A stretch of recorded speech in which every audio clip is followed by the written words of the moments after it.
Thank you so much for joining us. Shall I welcome again so that you catch it in the recording?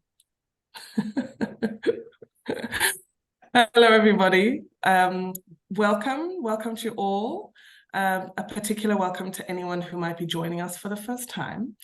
One of the things that we quite like to do here at Unrehearsed Futures is to find out where everyone is in the world, because it's usually a really interesting spread. So if you're keen and up for it, feel free to rename yourself and include the city that you're in, so that we can see where everyone is.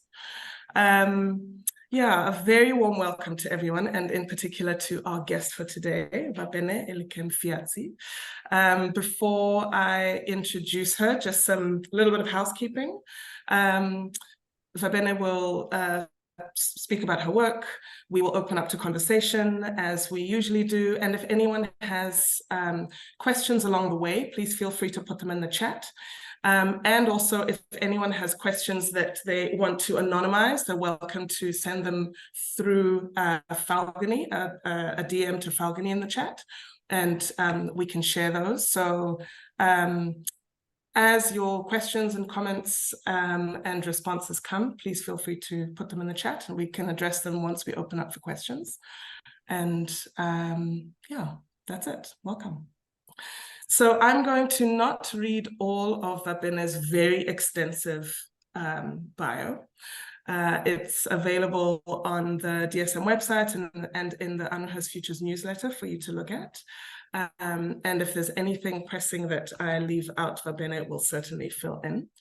But by way of brief introduction, Va Bene Elikem Fiatsi is a multidisciplinary performance artist who uses ritual and her gender fluid body in performances, photography, video installations, and life and live art encounters that investigate gender stereotypes, prejudices, queerness, identity politics and conflicts, sexual stigma and their consequences for marginalized groups and individuals. And Fiatsi literally places her body on the line to confront issues such as disenfranchisement, social justice, violence, objectification, etc., anti-Blackness.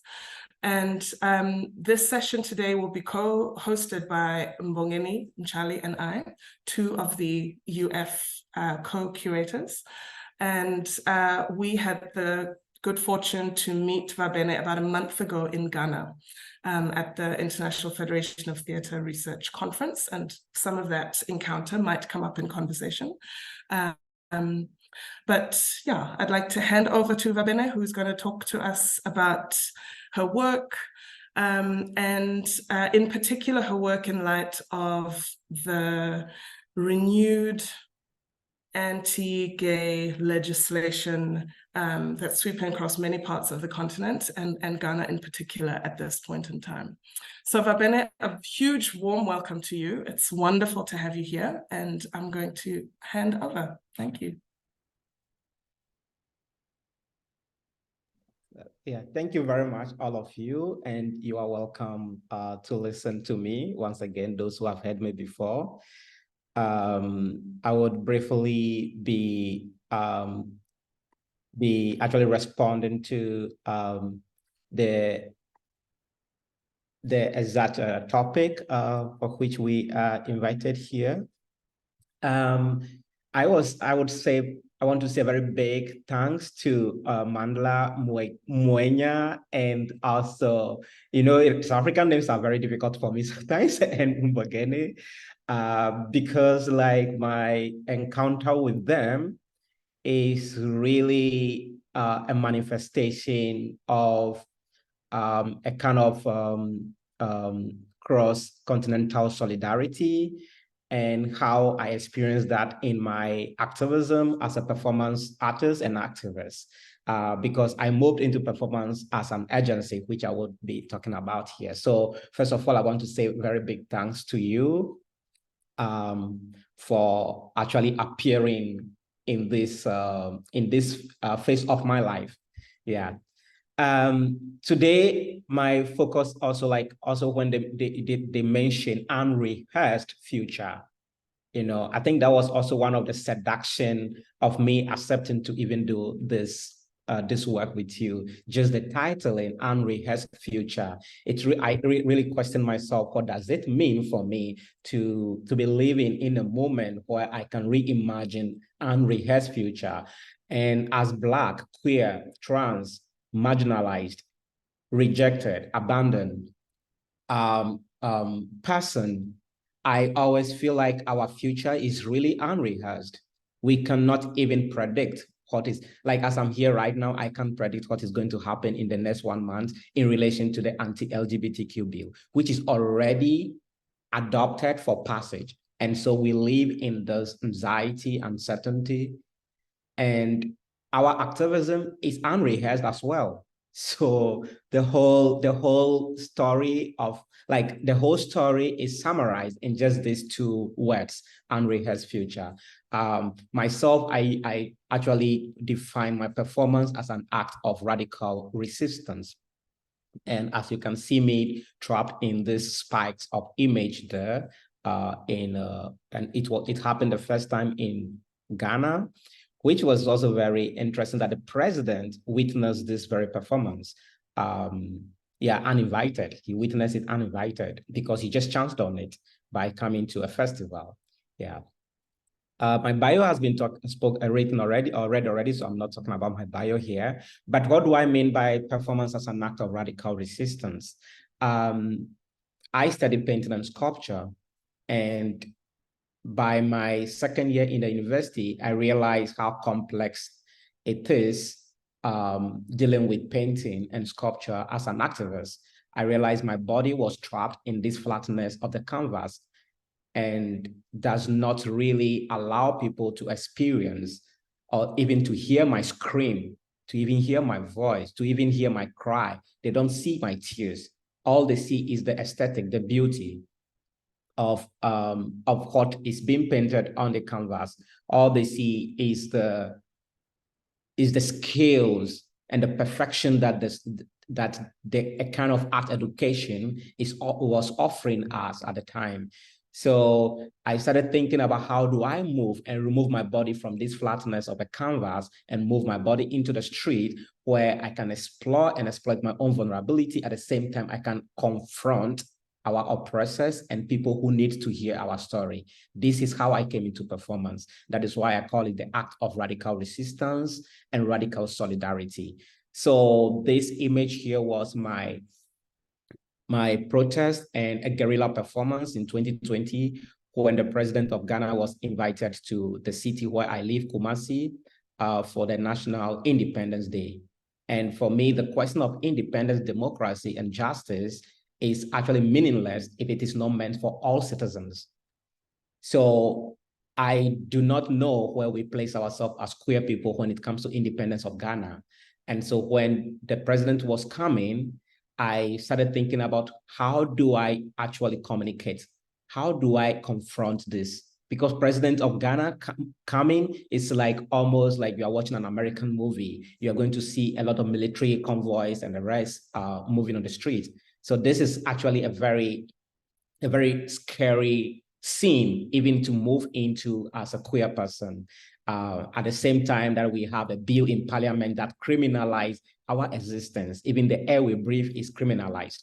So how do I want to say here? So I named the performance Oga Landlord, and it's a kind of pun. If you say Oga Landlord, Oga is mean like a master, and landlord is also like a master. And so I put it together, Oga Landlord, permit me to march for my people. So it is also about, how do we actually declare our existence? How do we actually reclaim the spaces that are systemically alienating us and actually erasing us?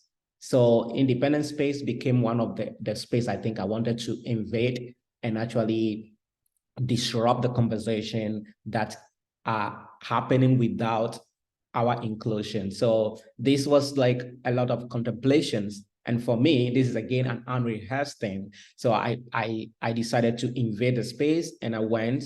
Of course, I went through a lot of military hassles to get to the main entrance. And there was when they locked the gate to the park. And I was doing this all alone. Like I have, of course, I have a team that was documenting the rest, but I always want my team to act as though they are just people who encounter the performance so that they are not equally at risk as me. If I would die, I want to die without them. So this was it. So I walked into the militaries and with a Bible, one of my Bible, because my background was, I was a pastor. So I walked into this place with a Bible, which I painted in Ghana's flag. But at the same time, I tore the Bible apart. So I was holding the Bible. And in Ghana, to even tear a Bible is like a big taboo. So that alone is overstepping boundaries. So this is this image alone is just a description of what I mean by performance as an act of radical resistance. It is the willingness to die for my activism, to die for fighting for the air that I breathe. Because I always tell people that if you are in danger, and if you run, you die. If you sit, you die. You have to choose one. I choose to actually walk and fight until I die. I won't remain silent to die. And this is what I do as the kind of activism I'm actually explaining here. But briefly, to understand also the structure around my advocacy, activist work, and what I'm doing with the LGBTQ bill currently in Parliament, is to look back into how I was brought up. Born 1981. Well, you can imagine 1981 in Ghana. It was also one of the most hardest period of Ghana, where there was a huge famine in Ghana. But I was born in this period. I survived it. I was raised as a very colonial Christian child. And through this, like if I say a very colonial Christian child, I'm talking about very evangelical Pentecostal Christian upbringing, where anything about African tradition is demonized. Even the mask is demonized. The drumming is demonized. Festivals are demonized. So I never happened to experience African traditions and the festivals, because anytime we will go to any of these festivals, we will be beaten for attending any of the demonic events. So we were not part of this society. We were living in our own bubble. By 2003, I entered the teacher training college, and this is where I became an evangelist. And of course, my upbringing already trained me as an evangelist. So I became an evangelist, and I was baptized in my life 3 times anyway, in 3 different churches. So I think I'm the embodiment of the Holy Ghost Spirit. So I became an evangelist at this time. And I was preaching and doing evangelism across different churches and villages in the valleys. The interesting part is I was going into valleys to preach the gospel. Then 2010, when I decided to go back to university to study painting, was my encounter with my own reality. Because like I always tell people that we were not born for the labels. The labels came to redefine us. So we existed before the word queerness came into language, just like my ancestors existed before they started calling the Black people, So for me, we are not born to satisfy the label. The label came to define us because they don't know where to place us. So by 30 years, before I started really facing and challenging my own realities to accept myself. Coming out, the best thing is to come out to yourself first. So I decided to come out to myself first before I'll come out to anyone.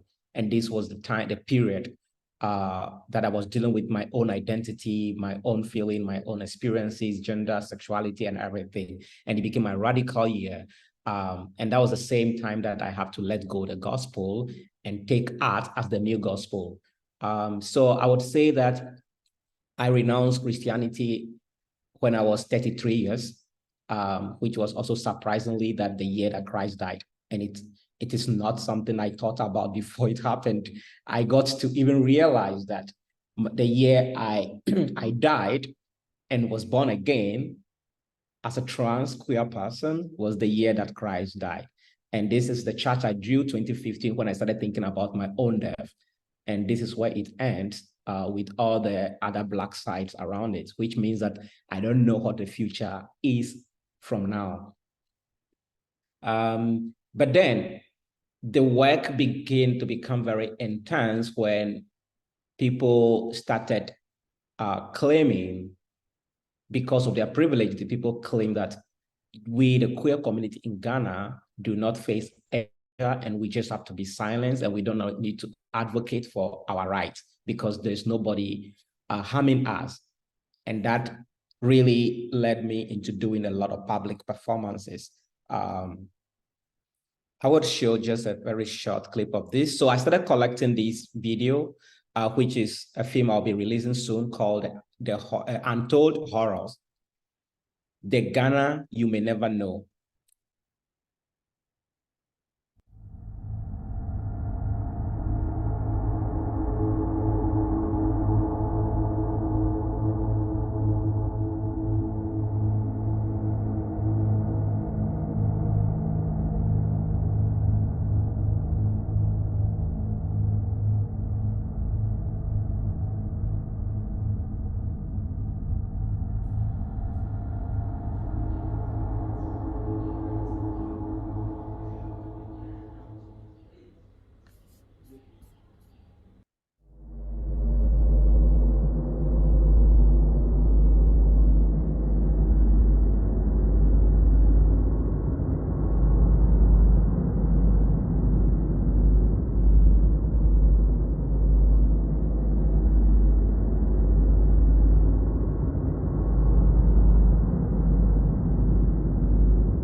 So soon after this, American evangelical conservative group started invading many African countries, including Ghana, the parliament actually now started putting up bills to criminal. It's very clear. In 50 years' time, there will be no Europe. It's perished. It's only Europeans that will be in Europe. America, 100 years. And so they know that they are going, and they want us to follow. We will not do that. We won't follow them. You can see beautiful ladies like this, and fine, handsome gentlemen. But that one is even the easier part. When you talk about gayism, lesbianism, and no, that is easy. When you go to the queer, when somebody gets up to say that, me, I want to be like a cat. I feel like it. I want to behave like a cat. I want to do this. And me, I want to marry a dog. Then they take the person and the dog and go and wed. And you say this is a human right? Even this is not animal life. Okay, so Denmark, I would like to reiterate my earlier statement that the Republic of Ghana prohibits violence of any form against any minority group, including LGBT plus persons.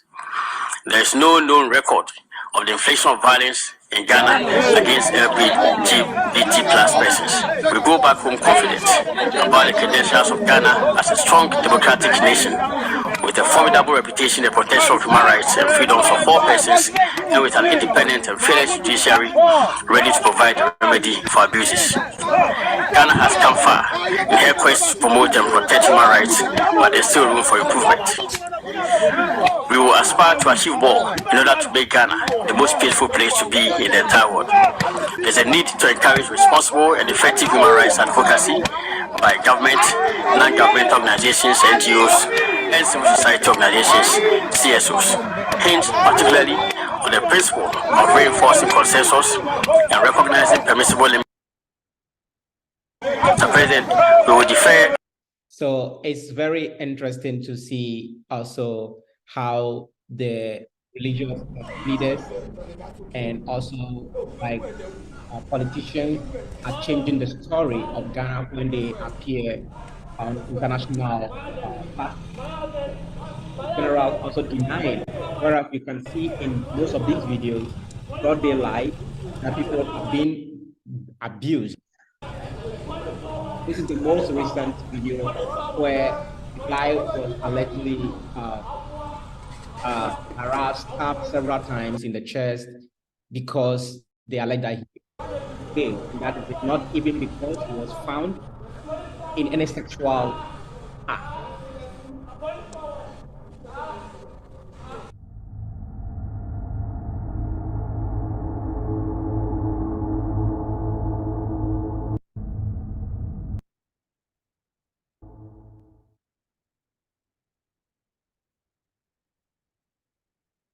Yɛbɛtumi atɔlerate mo sɛ mobɛgye ɔman no sika.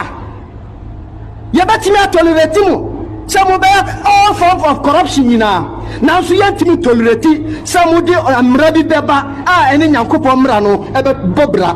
Sɛ mode ɛno ba a yɛka kyerɛ mo sɛ we will disobey you. We will disregard your orders and we will make sure that we lynch them. We will follow them in every corner and we will make sure that we kill them. You are going to make this country ungovernable and we are not going to tolerate that. And so we are sounding this caution to all of you. You should make sure that this bill gets passed, because Ghanaians, we are not prepared to accept any gayism in this country. And if you don't do that and you do politics with it, make sure you are waiting for us, because you are making this country ungovernable. We will make sure that we destabilize this country if you don't follow what we want. Yeah, so that is just for you to get an insight into how things are going in Ghana, where people can even be on a public television and to promote and incite this form of violence and hate. The reason why the youth are actually attacking queer people is because politicians, religious leaders are given the platform to speak and promote such form of hate. What do we have to do? What is our agency as artists and activists? Sometimes we feel like we are just rape victims and no one is willing to accept our story. At the same time, we are supposed to be silenced on the abuses that we are suffering. When we speak out, we become rebels. When we speak out, we are now the crime. So this bill is coming in just because we started talking about the abuses that we were facing, because it does not mean that it's just this bill that we started suffering abuse. The abuse has been there. But as soon as we started talking about it, then they said, let's make a bill to silence them. Because the bill in Parliament actually state that anyone, including journalists, that would sympathize with queer people would be jailed. Your own parents who may not bring you, who will not out you or bring you to the police will go to jail. Landlords who will rent their house or rooms to a queer person will go to jail. So I don't read, for me, I've been reading anti-gay bills across the world, but for Ghana's own, it's so ridiculous that this is like the extreme I have ever seen. So in Parliament, no member of Parliament was able to actually raise their hand to say, I am against the bill. Last month, when they threw the question to them, which of you is against the bill before we adopt it? Everyone was silenced because no one wants to become an accomplice. And I don't even know how to even define them, but it's a way of blackmailing people who can be in solidarity with the queer community. And at the same time, Attorney General can speak at the UN that there is no known violence. The bill in itself is a violence act, but he said there's no known violence against LGBTQ people. Yeah, so these are the form of things that inform the way I look at my art as an activism. And throughout my transitional period, I was also looking back into how we can create community, how we can also redefine ourselves. And one of the first things that happened to me was also thinking about my own pronoun. And going back to investigate that, I realized that in our local languages, we do not have pronoun for boy, girl, not even a table. We don't have a pronoun. The pronoun they share is neutral pronoun. That in an Ewe language, which is from the Volta region, is a pronoun for everything, including human beings and animal. And that was when I decided to start using she as my pronoun. And so I came to the realization that she, he, it is Euro-American shit. And this is what colonialism has left on the continent. And this is the reason why my family would even want to lynch their own child for identifying as a she if they say that you are a he, forgetting that in their own local language, it doesn't matter which pronoun the person actually takes on. So as you watch the violent video, how do we now tell the story? How do we now, because those videos that you saw, especially the violence, the abuse and attacks on the street, the mainstream medias don't talk about it. So if it doesn't happen to you and you have not witnessed it, you can say it doesn't happen in Ghana. And that is one thing. And if you are so privileged, you may be able to pass through all this. You have a strong person, so you don't realize it's happening. And that I took on the interventions on the street. So this was 2021. At the same time when the parliament was sitting on the bill, I decided to crucify myself on the street by building this X cross. And I wrote on it, queer life matter, Black life matter. And I put it in the middle of the street. And this is the highway between Accra and Kumasi, but it's an 8-minute walk from the studio where I run the artist residency. For me, this was a way to actually allow the audience and the passersby who are not deliberately or directly participating in violence that I am happening on the crowd, and to see how they will respond to it. Because you'll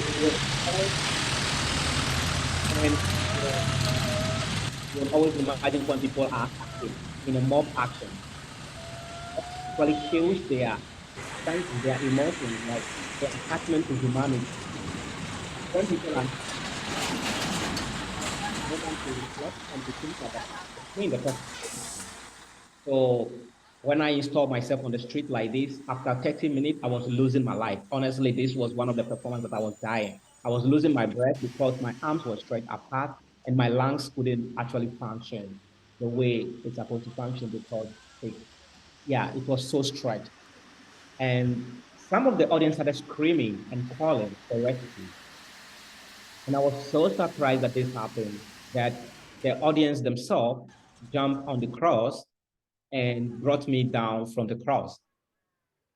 So this is the way I said that I have been inserting my performance into public spaces. That is why also I said it was interesting to have this beautiful encounter, which for me is a manifestation of solidarity across the continent. When I actually was creating an intervention during the International Federal Theater Research Conference, and none of the Ghanaian persons there intervened when the securities were threatening even to beat me up. You know, none of the Ghanaians, but 3 South Africans actually just stepped in with other people from the UK. And I saw how much willing they were, even if they will be beaten. I could see it. I was observing everything in the performance. I could see how much willing they were to face these securities. And that is exactly how I wish that we could stand all the time with each other. And that was like a beautiful encounter for me. And that is one of the things that stuck in my brain throughout the performance. Like, I totally forgot about myself facing this threat and was just looking at what is going to happen to these people who are now standing for me.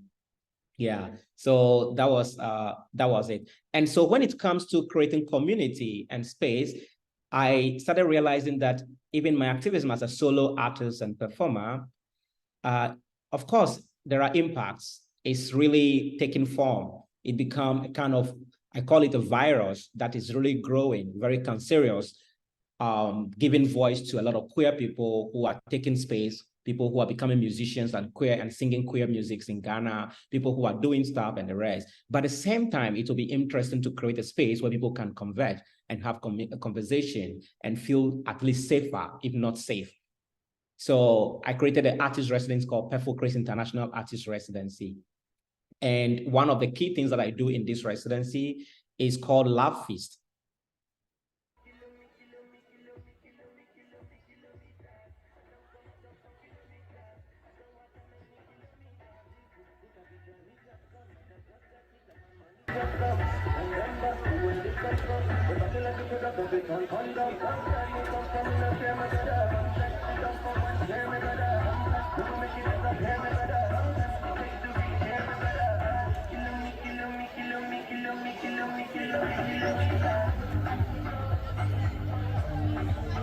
Yeah, so the lab phase, this is my house, and this is the residency, which is hosting 8 artists every month. And so when I realized the resistance that the community was having in us creating a space and gathering here, we decided to open our house to the public and invite everybody to eat with us every January, called Love Feast. And this is the Love Feast. You can find it on the internet and you can watch it further. Yeah, so the Love Feast is one of the programs that really invite both queer people and non-queer people and bridging the gap between queer people and the entire Ghanaian family. And for us, that is the real family value, where we can all eat together, where we can all sit together, where we can all dance together. Yeah. Yeah, so these are just some of the images of the other performances that I do, most of them which are very public performances. Yeah.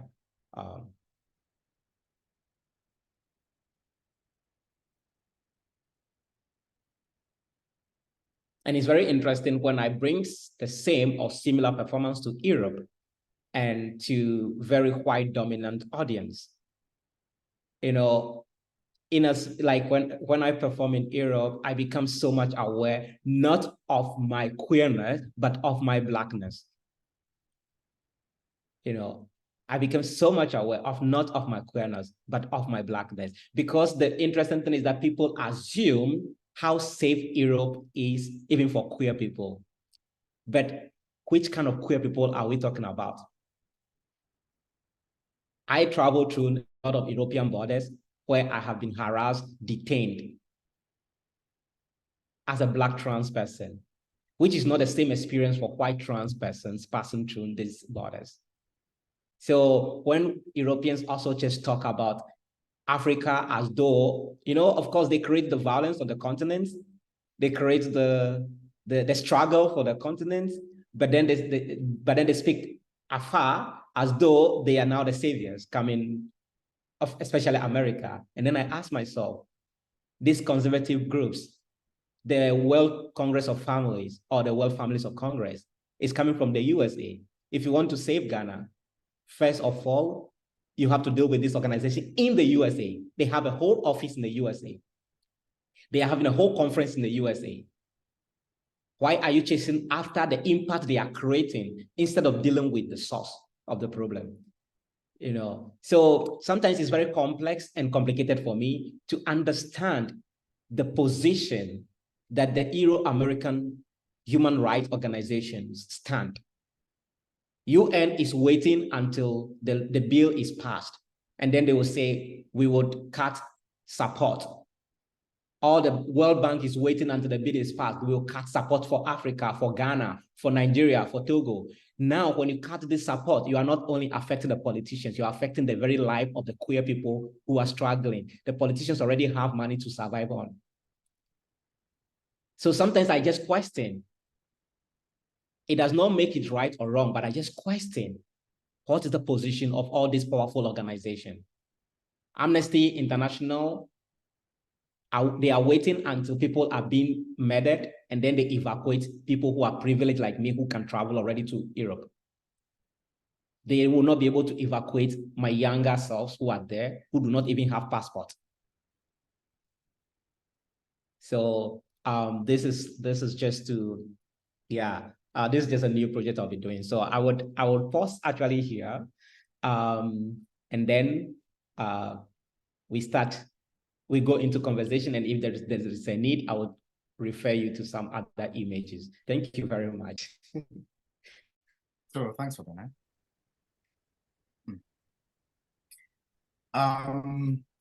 Let's hold the screen.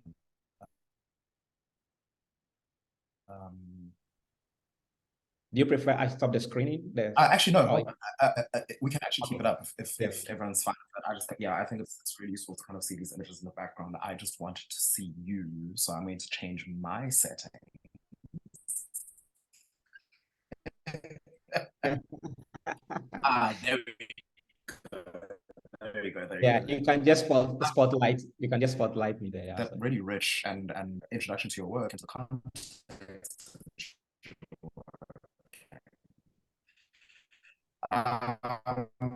Gosh, there's just so much to take up here.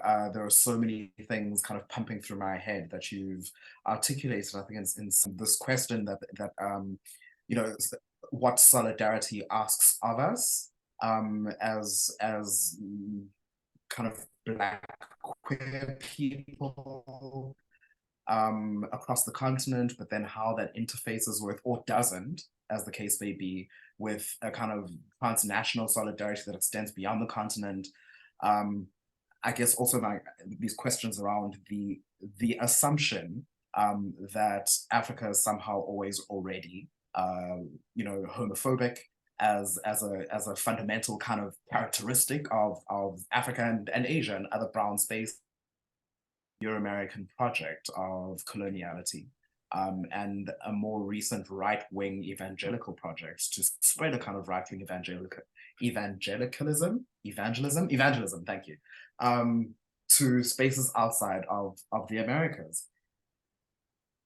So I guess by way of beginning, I want to kind of lean into this question of how we use our activism to respond to what I'm going to loosely call here the blackwashing of homophobia, right? This characterization of homophobia as essentially an African or an unreformed kind of backward thing that happens in the colonies in the global south and not in the global north. And what that means in terms of thinking about our connections to kind of queer activist spaces outside of the continent, in the US, in Europe, and how we position ourselves relative to those queer communities that seem to both see us and not see us at the same time.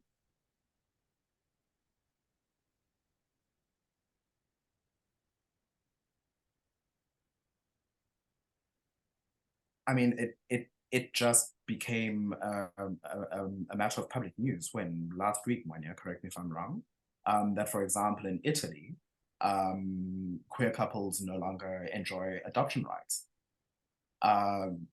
The less said about the US, Florida, and all these multiple spaces where, you know, there are attempts to ban drag performance and to, you know, the banning of the discussion even of sexual diversity, all of those things. I mean, it seems to me to be a global issue and not one that's unique to Africa, but there is a way in which it's narrated as if it's something that is unique to us as Africans. At the same time, we do have problems here as well, right? So this is not to excuse or to apologize for the very real homophobia that we enact against one another. But I think it's important to kind of distinguish where those points of origin, as you say, are. Yeah. Yeah, it's quite, you know, sometimes like when I think about, especially when I think about my early years, I was not only in feeling intimidated and afraid to come out because it was made criminalized or it was illegal to be queer. But it was because I was growing in the church and I was growing with all these doctrines around me that makes it demonic and sin. So there is a difference between a sin and a crime. And now in Ghana, we are actually merging the two. So the state and religion is becoming one. They are getting married. And so they don't differentiate what is sin and what is crime, because sin is related to your own beliefs. So what is a sin in Islam might not be a sin in Christianity. And what might be a sin in Christianity might not be a sin in my African tradition or my Ghanaian tradition. you know, because queerness is the origin of the universe. We were all born queer. And growing up, even if you go to Ghana right now, and you are so queer sensitive, you will think that all Ghanaians are queer. Because it's so natural to see all Ghana, including the president of Ghana on the screen right now. Look at your far, I don't know how your screen is positioned, but my far left, which, yeah, that is the president there in front of my performance. You know, that's the president in the dotted pinky blue, whatever shirt. Yeah. You know, sometimes I look at him, I was like, could you be queer? You know, so like this is, and in Ghana, in the Western region, there was marriage between two men called the Ajali marriage, two men. And it was written by an anthropologist in 1973. Of course, most of these things also written, we have to find them in European archives, not in Ghanaian archives. So some of us have to travel abroad to learn about our own history. And that's the challenge, isn't it? Yeah, it is. And I suppose perhaps that explains why there does seem to be a perception among conservative communities in Africa that homosexuality, queerness is a European importation, right? Because there's this kind of historical lacuna, this space, this absence within the kind of living contemporary memory of our own cultures, to help us connect to how those practices, those ways of being have always already existed on the continent, right? So perhaps the fact that in order to kind of bring that history back, and the only way we can really is via the colonial archive, is one of the reasons why people will associate kind of queerness and kind of Black queer practices and kind of, you know, kind of politics as, or associated with a Europeanness, and will even go as far as saying that it's queerness that was the colonial imposition, not this kind of policing of gender and sexuality that came to us via primarily, you know, colonial missionary work, right? But again, so how do we mark that tension in ways that doesn't shut down conversation, but rather allows people to recognize, both within the queer community and outside of it, right, our allies, people who are oriented towards our struggle, to recognize how we may be complicit in this kind of violence, by allowing the oversimplification of this politics to Africa versus Europe, progress and modernity versus these ancient traditions that had no space for this, progressive kind of values emerging from Europe versus our apparent stuckness in an unreformed past. It's difficult. Yeah, it is. It is, especially when people think that not only, of course, it's also something that has been established by USA or even Euro-American ideologies, how Africa has been summarized and simplified, and how Africa has been singularized. Like I tell people that the power of Africans is our diversities. That is our power. This is what they could not overcome. That even within one region, you know, because when you know the weakness of someone, that is when you can defeat the person.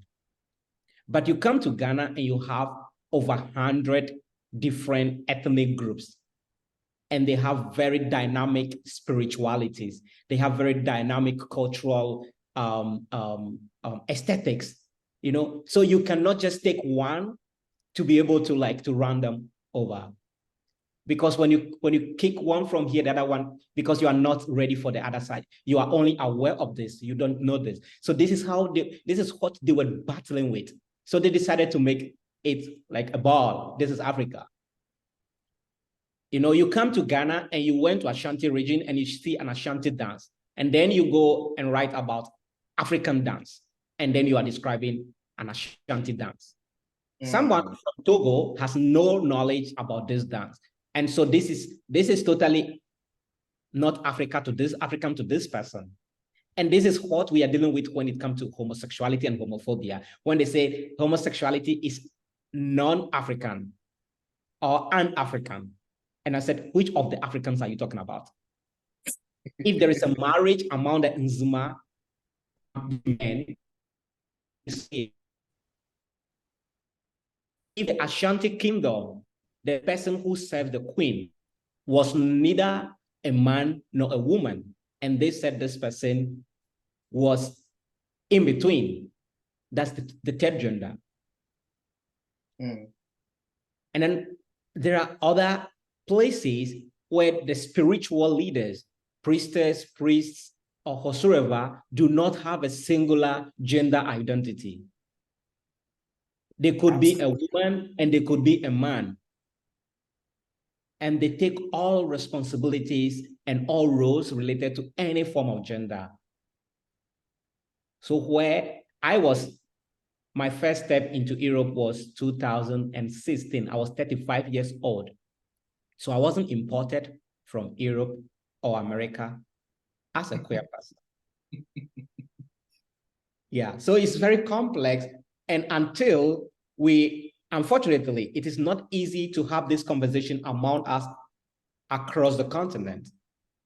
I don't know how we are going to start working on this, you know, because if we can begin to talk about this even among ourselves as the so-called Africans, where a Ugandan, South African, Zimbabwean, Togolese, Nigerian, we can start understanding and learning from each other and unlearning what Africa was presented to us, which kind of Africa was defined to us by the Europeans. Because the Africa we know is the Africa we were taught by Europeans, not the Africa that we are.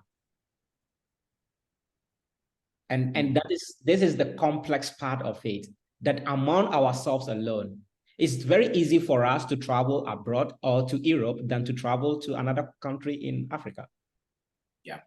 Yeah. How many countries have I been in Africa in my life? In my entire life, I can't count more than 3 African countries. No, out of the over 50 countries, I've been to less than 4 countries. But ask me how many countries I've been across Europe or America. Yeah. More than almost 20. How is that possible? Because it's a very systemic thing. The fundings allow you this kind of mobility, but among yourselves, you are not. Is that so different from the period of slavery, where 2, 3 slaves were forbidden to meet and have conversation because they could plot against the masters? If we don't divide Africa, won't it be the same? If we give them all, if they have all the financial possibilities to move and mingle and have conversation, are we not at risk? Does that threaten our superiority? You know, like, just questions. For me, these are just questions that we need to be asking ourselves. If we don't divide the citizens, that your sister, your brother, your cousin, your mother is gay, is queer, so kill them. If we don't divide them this way, won't they be stronger enough to question our accountability as politicians in power? So these are very internalized oppression. These tools are just borrowed from slavery, from colonialism, and now being practically used on ourselves. Yeah. Because The economy is so crazy. But then a vice president went on television to tell the people, do you know Ghana's economy is under attack by the demons and principalities. We need to do fasting and prayer. Okay, now they have given them God. Everybody is thinking about God coming to save the economy. The politicians continue to embezzle, to hoard their money in their houses. Yeah, they silence them. When the youth started revolting, that was 2020 or 21. This was called Fix the Country. If you Google it, Fix the Country demonstration, it was actually taking form. As soon as it started threatening the politicians, they said, let us propose anti-LGBTQ bill. As soon as this bill came, the youth started fighting themselves. The same tool that was used in slavery, the same tool that was used in colonialism, the same tool that was used to divide Africa into borders. Yeah, so I think you, again, landed on something crucial that I think I could spend days talking about, which is the idea that the kind of borders that colonialism created become the tool to separate us from ourselves, right? To create these almost Balkan zones where we see ourselves as unique and separate from and different to our brothers and sisters elsewhere. But again, there's this kind of push and pull, right? Is that in my desire, and I'm hyper aware of this, especially after our recent experience in Ghana, as you pointed out at the beginning, that in my desire to want to connect with, to be present with, to show up for my queer brothers and sisters elsewhere, whether that's in Ghana or elsewhere in the world, especially on the African continent, though, there is also a kind of exceptionalism that I think I certainly, as a Black South African, know I sometimes knowingly or otherwise participate in, right? And in similar way to the blackwashing of homophobia, there is this perception that because South Africa's kind of constitution is so incredibly egalitarian, it's a really kind of ideal document in that sense, that somehow we are this enclave of queer safety down here, and that really the problem is north of the Limpopo, it's north of our borders. So it's also difficult to, and important, I think, to constantly check, and I'm speaking for myself here, to check myself when I'm engaging these kinds of dialogues, is to not impose my my perception of South Africa's more progressive kind of cultural framework for engaging with this as either the standard that we should be working towards on the continent, or worse yet, that somehow means that I have some ethical duty to do work elsewhere because the work is done here in South Africa, right? It's the same kind of attitude that I think we were just talking about, you know, coming from Europe and elsewhere, is that the work needs to happen here in my home as much as it does in me stepping over to the neighbor and going, hey, what's going on over here? So for me, that idea of solidarity is resisting the urge to helicopter our way into scenarios that we feel compelled to participate in without recognizing how we might be complicit in sustaining those very kinds of discursive violence, right? That continue to narrate Africa as the preeminent site of a kind of, you know, queer abjection. Folks, if you don't call me out, I'm liable to continue talking forever. I really want to get questions for the audience, but unfortunately, I'm not hearing from the audience. Yeah. So I want to see if there was any chats any questions in the chat. And also, please, if anybody would like to offer anything, weigh in, feel free to also just come off camera or raise your hand and just speak out verbally. Okay, no, that was just Ben saying he had to make way. Thanks, Ben. Yeah, so I guess maybe this is me. Hi, Moina. Yes. You are muted, dear. I know, I was trying to unmute myself. Yes, just first of all, want to echo the invitation to everyone in the room to join us, to join the conversation. Even if you don't have a question necessarily, you might have a comment or a response. And also, I'm going to abuse this moment I have off with my mute off to say that we have another 15 minutes of the official time, and then we carry on to what we call the after party, which is unrecorded. Anyone who can stay can feel free to stay until you need to leave. But something I wanted to ask you to elaborate on, Va Bene, was actually the images that you were showing us just now of your house being built and painted, and to kind of bring us back to something that Mbongeni has been speaking about and that you have mentioned. But it's about the kinds of actions that are possible, that are community creating and possible in this time, that you are very busy with yourself, particularly in light of something that I remember you speaking about at IFTR in Ghana, which is among the challenges is that funding bodies, the few funding bodies that might fund queer organizations on the continent, unless an organization or a group or whatever it is specifically states that is the work that they are doing, it's quite difficult to get the funding that is allocated for that kind of work. And I remember being very struck by what you were saying about this.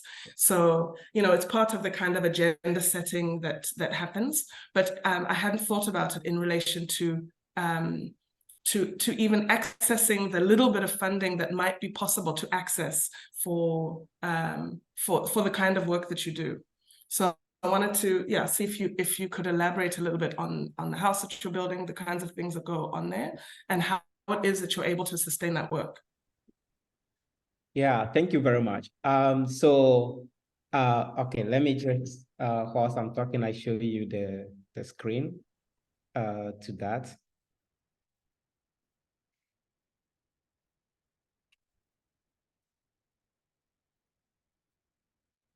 Okay, sorry.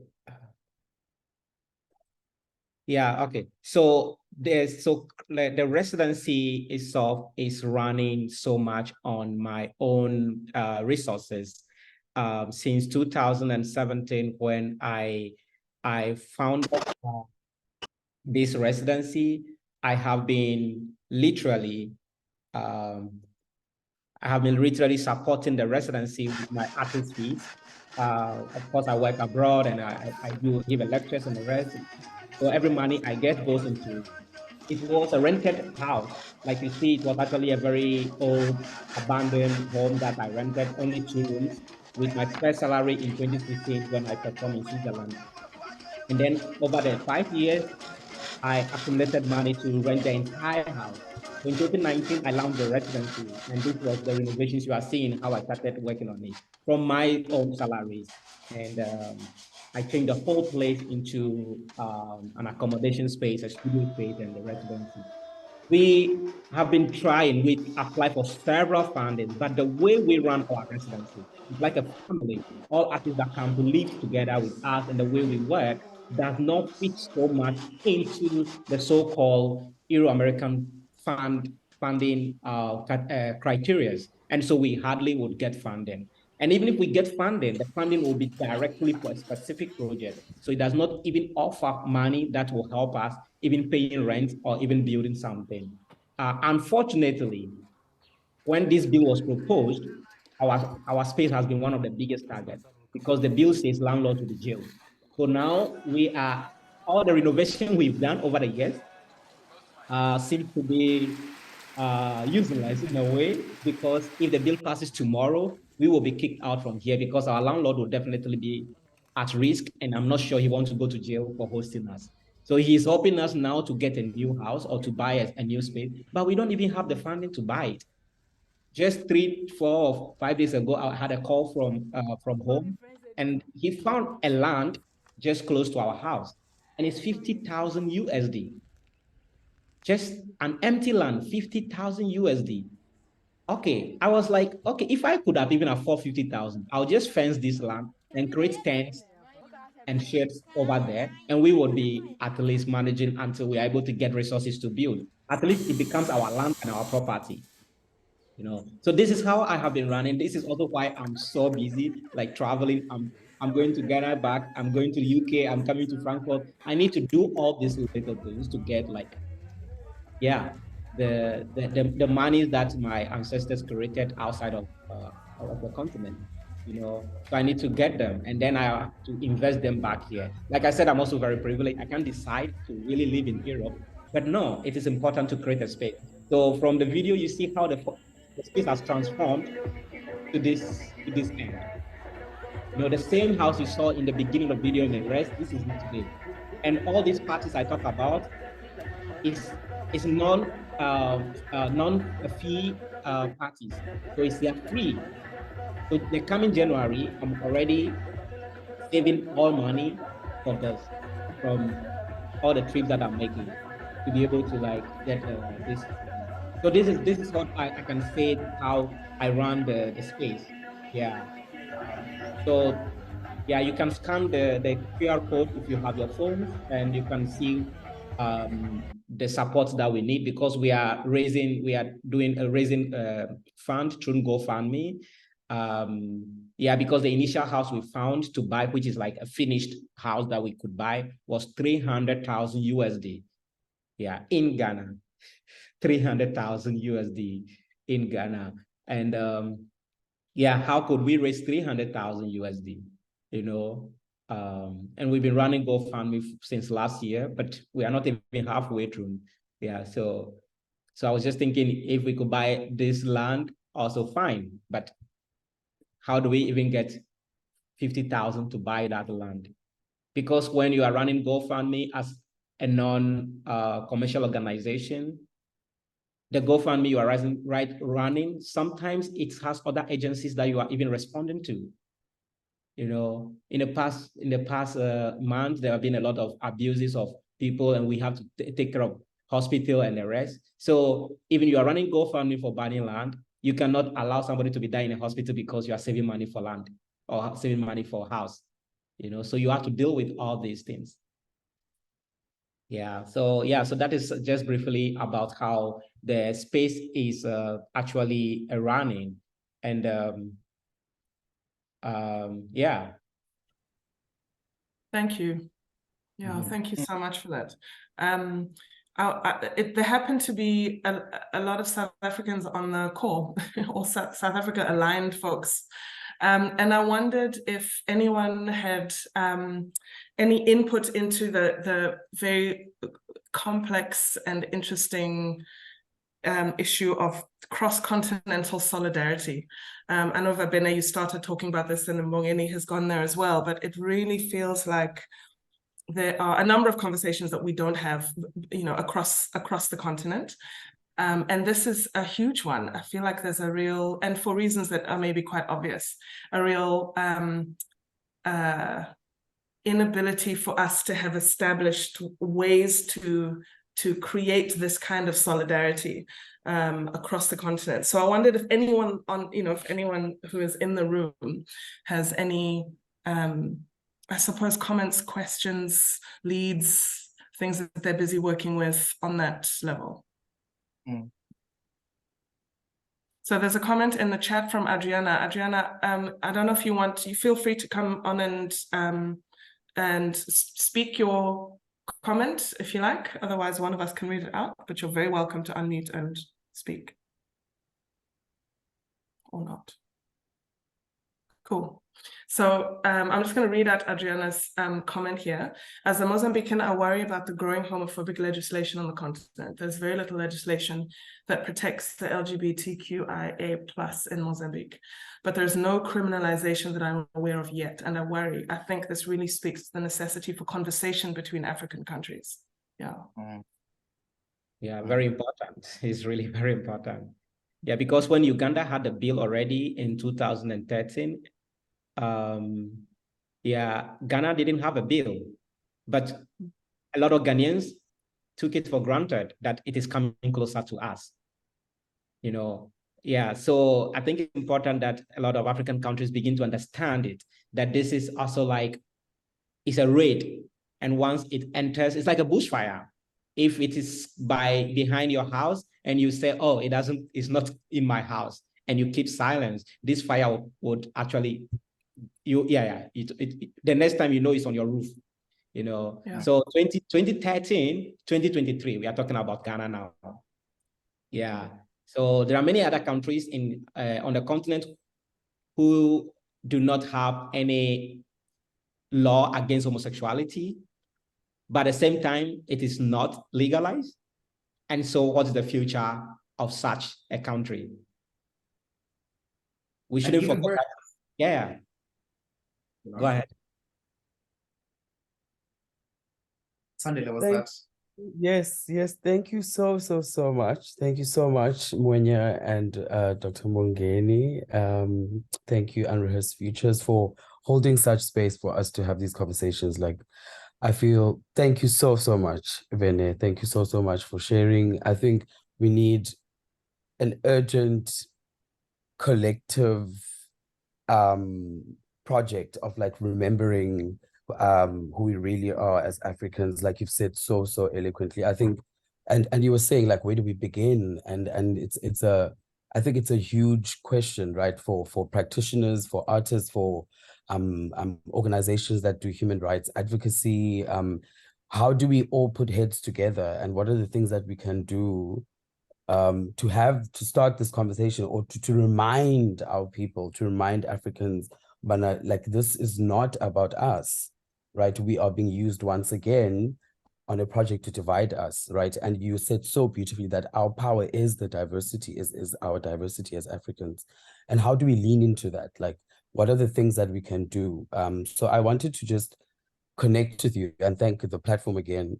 I'm trying to connect with you because, yeah, I'd like to connect with you and for us to like talk about what you're doing. You're doing such amazing work, and I happen to be in the space of performance and a little bit of in the I guess organizing space, human rights and advocacy organizing space recently, or even more so hard.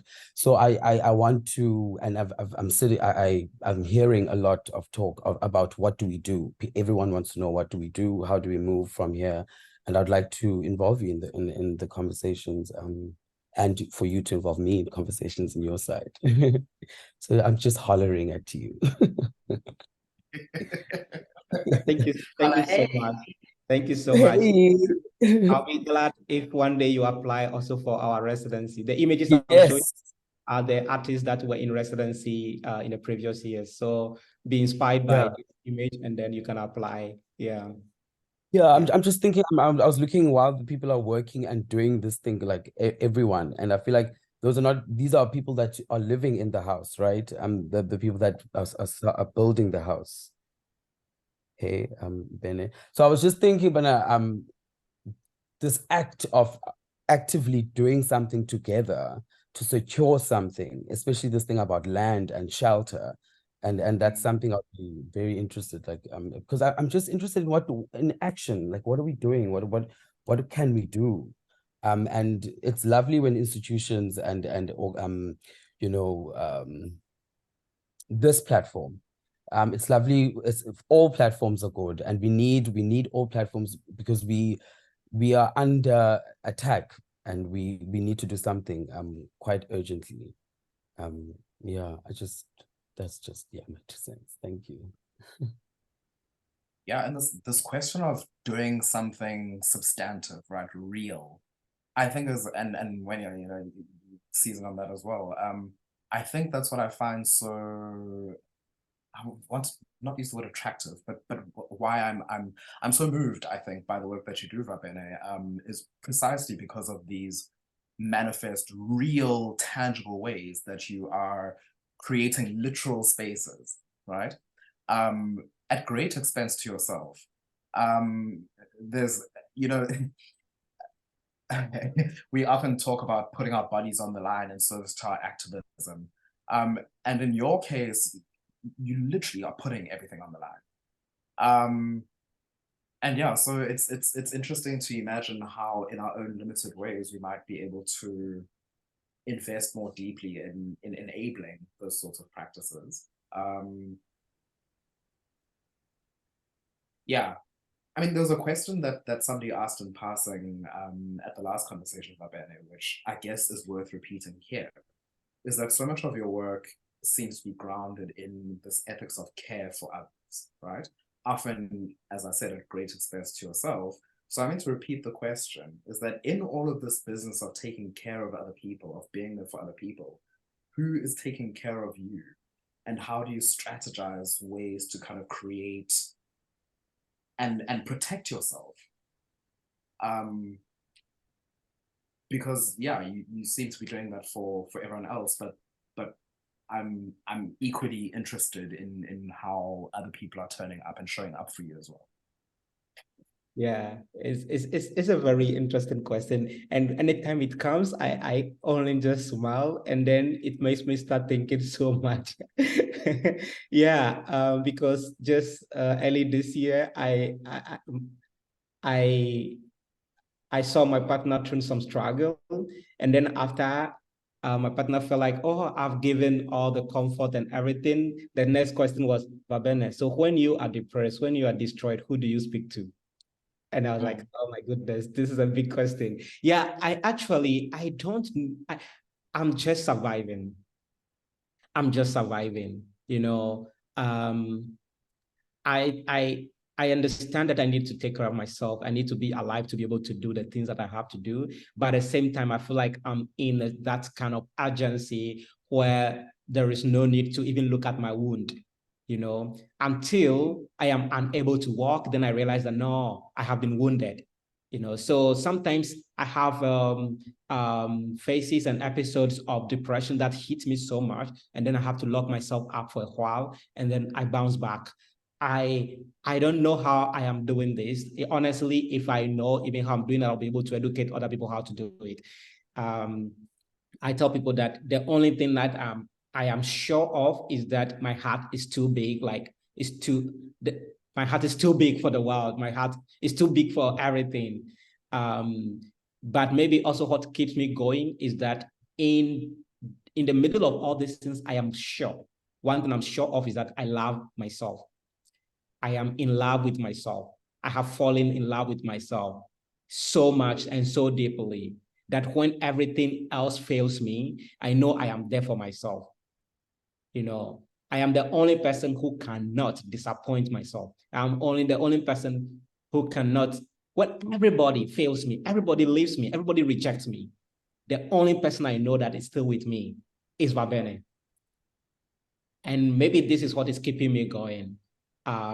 So most of my Instagram posts, you will realize that I'm even sharing pictures and videos where I'm making love to myself, I'm cuddling myself, I'm kissing myself. Yeah, I think that person that remains with me becomes a very strong empowerment for me to do so much without thinking about the wound that I'm having, because I know there's somebody there caring for that wound. And who is that person? It's Va Bene inside me. And this is like, yeah, I don't know, for me, it's a very spiritual journey, and deeper than my own understanding. Yeah, it's deeper than my own understanding. For 1 week, for almost 2 weeks now, the longest I have slept was today. I slept more than 5 hours today, and that is the longest. Each night I would go to bed earliest maybe 5 a.m. And by 8, I have to wake up for next work because I have volume of works to do. My email inbox are like this. And then I'm coordinating projects back home. I wrote a letter to the president of Ghana to meet so that we discuss this before he penned his signature on the bill. That letter is still pending there. And I'm in that anxiety. When would he respond? When would he call? Because I went there 2 times. I actually sent it in person, and I follow up 2 times. The 3rd time, I was harassed by a military person in the presidential house. You know, so all these agencies around me it doesn't allow me really to have like a longer rest. But at the same time, I'm happy that that person in me is just caring. I don't know the work Va Bene in me is doing, but there is some care from Va Bene, which I don't know. That keeps me going. I love this idea of loving yourself as an equally radical act, right? As loving other people. I think that's really, really powerful.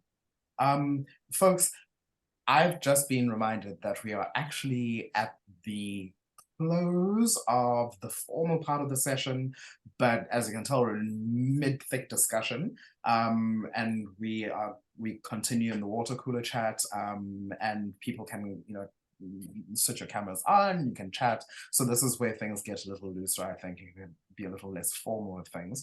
But yeah, please feel free to hang out, continue chatting. But for those who do have to duck out, thank you so much for joining us today. Yeah, it's always lovely to have folks in the room, especially around, you know, something as important as this. And we look forward to seeing you at another one of our sessions soon. Yeah, please go online, find Va Bene's work, follow, because again, this thing of community, or at least at a minimum being in communication with each other, I think is the thing I'm taking away from today, is that there's an appetite for it and a necessity for it. So please do like let this conversation continue in your real world offline spaces as well. Alex, I think, sorry, just to come in, we can stop the recording